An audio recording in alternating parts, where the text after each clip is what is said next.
नमस्कार दोस्तों, आज हम बात करेंगे पुत्रदा एकादशी व्रत की। पुत्रदा एकादशी का व्रत पौष महीने के शुक्ल पक्ष की एकादशी को किया जाता है। कई स्थानों पर इसे वैकुंठ एकादशी भी कहा जाता है।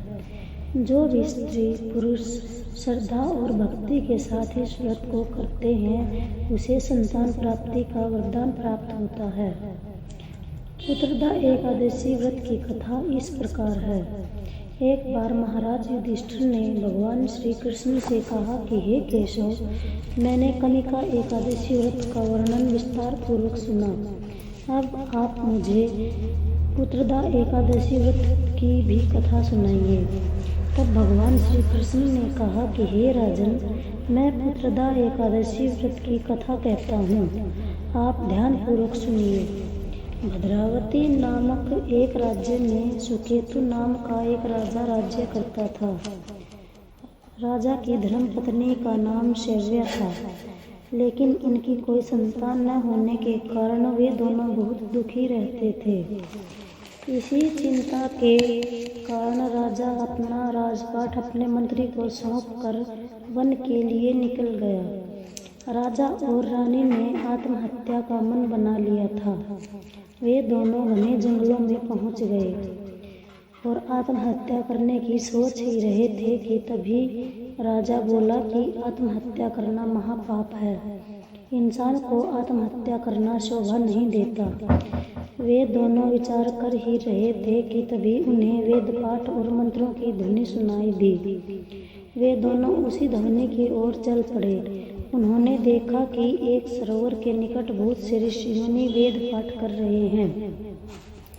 उन दोनों ने वहां पहुंचकर सभी ऋषिगणों को प्रणाम किया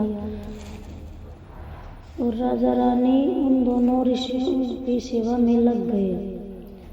उनकी इतनी सेवा देखकर ऋषिगण अत्यंत प्रसन्न हुए और बोले कि हे वत्स, तुम क्या मांगते हो मांगो, हम तुम्हारी सेवा से बहुत प्रसन्न हैं।